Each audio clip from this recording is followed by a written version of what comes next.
this way, Ben. Yeah.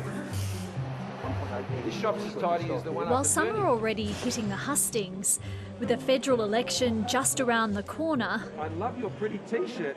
Hey guys, how you going? In New South Wales, the Liberal Party still hasn't made important decisions about which candidates will run in up to 9 seats. It has now escalated to the point of something of a debacle. A factional standoff in the New South Wales Liberal Party has prompted threats of federal intervention and has even resulted in a Supreme Court case being heard tomorrow. At stake is the future of crucial marginal seats which could decide the federal election. I mean, this is tantamount to not having a team ready to be on the field at 2 minutes to midnight before grand final. I'm Tony Abbott, good to see you. A few years ago, the so-called Warringah rules, championed by Tony Abbott, came into play.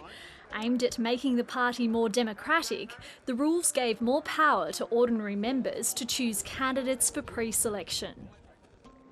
The Liberal Party is still too much of an insiders club, but it's much less of an insiders club than it was. The changes also required a 90% voting threshold before the state executive could overrule branches and use special powers to install candidates. But the rules don't protect sitting members, meaning Immigration Minister Alex Hawke, Environment Minister Susan Lee and backbencher Trent Zimmerman could all lose a ballot of the local membership.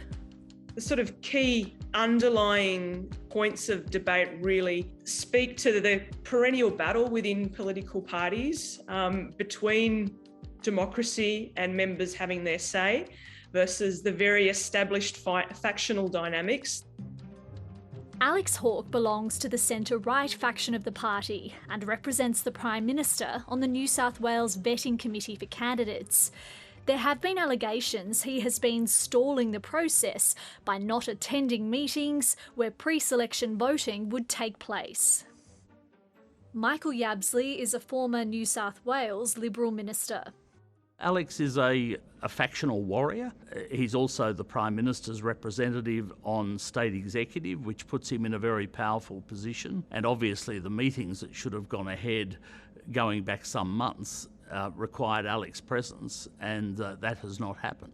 There is a faction of the left and a faction of the right, and they are at one another's throats, have been for a long time, and basically create a serious distraction from what a political party should be doing. Alex Hawke didn't comment for this story, telling 7:30 the matter was before the courts. Last week, the federal executive issued a warning to the state leadership to swiftly finalise pre-selections in the 3 key seats or face intervention. After conflicting legal advice was produced, one of the state executive members is now seeking a declaration in the Supreme Court about whether they can continue to operate beyond next Monday. I think it points to a certain level of dysfunction, not just within the Liberal Party, but with any political party, that members have to resort to the courts to solve a dispute or to gain clarity around the interpretation of rules and procedures. Members of the New South Wales Liberal Party are prohibited from making public statements. The dysfunction follows a swing of almost 20% against the Liberals in a by-election in former Premier Gladys Berejiklian's seat of Willoughby, where an independent candidate nearly won. Despite the conventional wisdom that state results don't translate federally, some Liberals say close attention should be paid to what happened.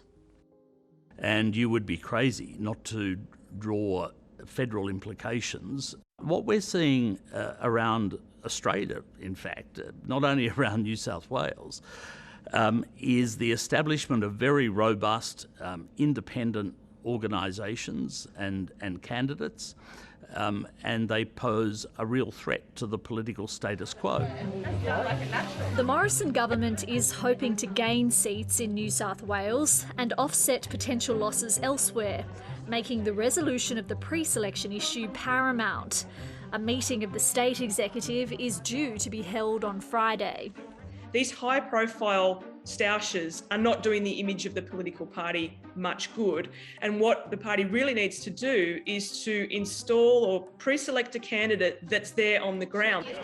Oh, well, I can answer that again. I mean, hence the old expression, you can't fatten a pig on market day. Ideally, candidates should be out there campaigning 12 months before an election is due.